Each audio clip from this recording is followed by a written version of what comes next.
ကျွန်တော်လူတရားကိုမေးကြည့်ဦးလေဗျာခင်ဗျာကိုယ်ပိုင်စီးပွားရေးလုပ်ချင်လားကိုယ်စကားကိုပြန်ပြောတယ်ကျွန်တော်လုပ်ချင်ပါတယ်ကျွန်မလုပ်ချင်ပါတယ်ဒါပေမဲ့သူတို့ကဘာဆက်ပြောလဲဆိုတော့ရင်းနှီးမရှိဘူးဘယ်လိုစားလုပ်ရမှာလဲဟုတ်ပြီကျွန်တော်ခင်ဗျာကျောင်းတက်တော့အသက်12နှစ်13နှစ်အရွယ်လောက်တော့ခင်ဗျာရက်ကွက်ဈေးဆိုင်ရဗျာရုပ်တရုပ်ကို200နဲ့ဝယ်ပြီးတော့နောက်နေ့ကျောင်းတော့ခင်ဗျာ300နဲ့ပြန်ရောင်းဖို့လားရောင်းမှုရလို့လည်းရှိမယ်မရောင်းမှုရလို့လည်းရှိမှာဗျာ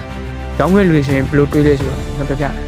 ဒီရုပ်ကို200နဲ့ထပ်ဝယ်နောက်တစ်ရုပ်ထပ်ဝယ်လို့ရတယ်100ဘို့မုံစား100ဘို့တည်းမုံစားအဲ့စီးပွားရေးပဲလေဗျာခင်ဗျာလက်ထဲမှာရှိတယ်ပေါ်ပင်တစ်ချောင်းစားအုပ်တအုပ်ကိုနောက်တစ်ယောက်ဝယ်ခြင်းအောင်ခင်ဗျာရောင်းတက်ရင်ဒီကဗျာခင်ဗျာဝယ်တဲ့သူဝယ်ခြင်းအောင်ခင်ဗျာရောင်းတက်ဝယ်လို့အဲ့ရင်စီးပွားရေးဖြစ်